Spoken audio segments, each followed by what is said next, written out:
بسم اللہ الرحمن الرحیم۔ السلام علیکم۔ میں ہوں محمد ناصر فکرن آپ کے ساتھ امامت کے باب میں۔ آج تحریف در باب امامت آپ کے سامنے پیش خدمت ہے۔ خداوند تبارک و تعالیٰ کا لطف اور عنایت خاص ہے کہ آخر الزمان میں نجات انسانیت اور ہدایت بشر کے لیے اللہ تعالیٰ نے بقیت اللہ ذخیرہ الہی مقرر فرمایا ہے، اور ہمیں یہ توفیق عنایت فرمائی ہے کہ اس باب امامت و ولایت اور اس ذخیرہ الہی سے متمسک ہوں۔ اس عصر حاضر میں باوجود اس کے کہ امام عصر اجل اللہ تعالیٰ فرجہ الشریف تشریف فرما ہیں اور موجود ہیں، لیکن امامت موجود نہیں ہے، اور ہم سایہ نظام امامت سے محروم ہیں۔ ہمیں یہ محرومیت سابق نسلوں اور زمانوں کی جانب سے وراثت میں ملی۔ اس محرومیت کے اسباب میں سے ایک سبب باب مہدویت میں تحریف ہے۔ تحریف ایک عمومی آفت اور بلا ہے جو دین کے بنیادی ارکان پر نازل ہوئی ہے۔ نااہلوں، نادانوں اور مفاد پرست افراد کی جانب سے دین کے بہت سارے بنیادی ابواب میں تحریف کی گئی ہے۔ اس کا نتیجہ بہت ساری نسلوں کی محرومیت کی صورت میں موجود ہے۔ از جملہ عصر حاضر اور نسل حاضر کی سب سے بڑی محرومیت اللہ تعالیٰ کے لطف الہی یعنی نظام امامت و ولایت سے محرومی ہے۔ 15 شعبان کو پورے عالم میں مومنین جشن امام زمانہ برپا کرتے ہیں، لیکن پورے عالم میں اس جشن کی روح مفقود ہے۔ مومنین جس کا جشن منا رہے ہیں اور اللہ تعالیٰ نے جسے اس عصر کی امامت کے لیے مقرر فرمایا ہے، اور مومنین اسی سے محروم ہیں۔ جیسے پاکستان میں آزادی کا جشن اس چیز کا جشن ہے جو ہمیں حاصل نہیں ہے۔ خداوند تبارک و تعالیٰ نے بشر کی ہدایت کے لیے امامت کا نظام مقرر فرمایا، اور انبیاء کرام علیہ السلام کو یہ عہدہ اور یہ منصب عطا فرمایا۔ قرآن کریم کی جو آیات صراحت کے ساتھ امامت کا ذکر کر رہی ہیں، ان میں ایک حضرت ابراہیم علیہ السلام کے بارے میں خدا نے انہیں منصب امامت عطا کیا۔ حضرت ابراہیم علیہ السلام نے جب اللہ کے تمام عہد اور آزمائشیں مکمل کی اور تمام کلمات الہی کو اتمام کیا تو اللہ تعالیٰ نے فرمایا انی جاعلک للناس اماما۔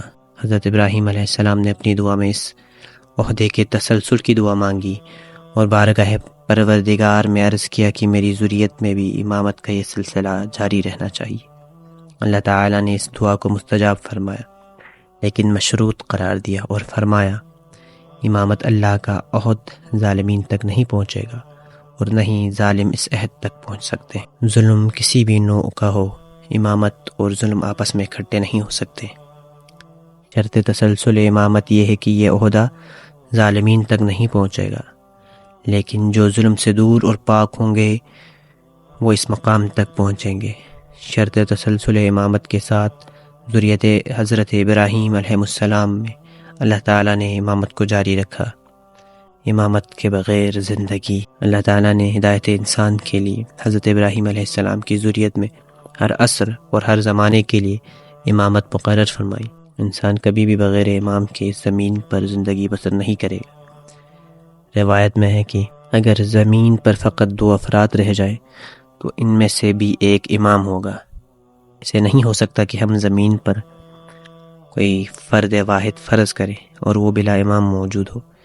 یہ روایت اہل سنت و شیعہ کی تمام کتابوں کے اندر موجود ہے۔ جو شخص اس عالم میں دنیا سے مر گیا کہ اس کا کوئی امام نہ ہو یا وہ امام کی بیعت میں نہ ہو تو وہ جاہلیت کی موت مرا ہے۔ بعض روایت اہل سنت میں ہے کہ اگر کوئی شخص مر جائے اور اس کی گردن پر کسی امام کی بیعت نہ ہو تو وہ جاہلیت کی اور جاہلانہ موت مرا ہے۔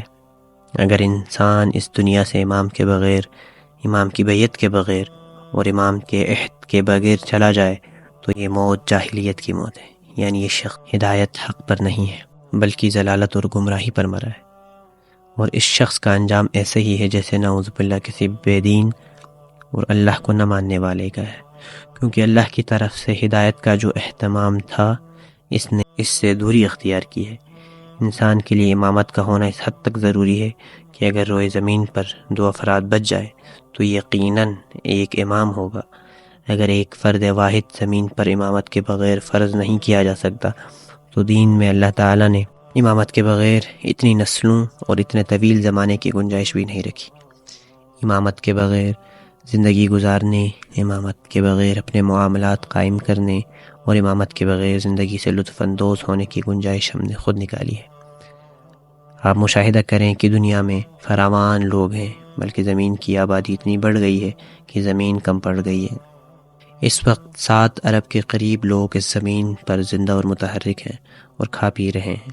ان 7 ارب نے جس طرح جی چاہا زندگی کا انداز اپنایا ہے اور اپنے لیے ہر طرح کی گنجائش نکال لی ہے، یعنی اس کے پاس معصیت اور گناہ کی گنجائش بھی موجود ہے اور حرام کے ارتکاب کی گنجائش بھی نکال لی ہے۔ اس طرح جس کا جو جی چاہتا ہے اس کی گنجائش نکال لیتا ہے، اگر اس کا جی حرام کا چاہتا ہے تو اس کی گنجائش نکال لیتا ہے، اور بالکل نہیں جھجکتا کہ وہ کس دین اور مذہب پر ہے۔ اسی طرح جس چیز کی گنجائش اللہ نے نہیں رکھی تھی، اس صورت میں آپ کی زندگی مومنانہ اور حق پر نہیں ہوگی، وہ امامت کے بغیر زندگی ہے۔ امامت کے بغیر زندگی پسندیدہ زندگی نہیں ہے، لیکن ہم نے اس کی گنجائش نکال لی ہے اور امامت کے بغیر راضی ہیں۔ ہم نے اپنی زندگیوں کی بنیاد اس طرح رکھی ہے کہ امامت کے بغیر ہمیں کوئی مشکل پیش نہیں آتی اور کسی جگہ کوئی الجھن نہیں ہوتی۔ سابقہ آبا سے موجودہ نسل کو اور موجودہ نسل سے آئندہ نسل کو یہ سلسلہ اس طرح منتقل ہو رہا ہے کہ کسی کو ایک دن اور دن میں ایک لحظے کے لیے بھی امامت کے بغیر کسی چیز کی کمی محسوس نہیں ہوتی۔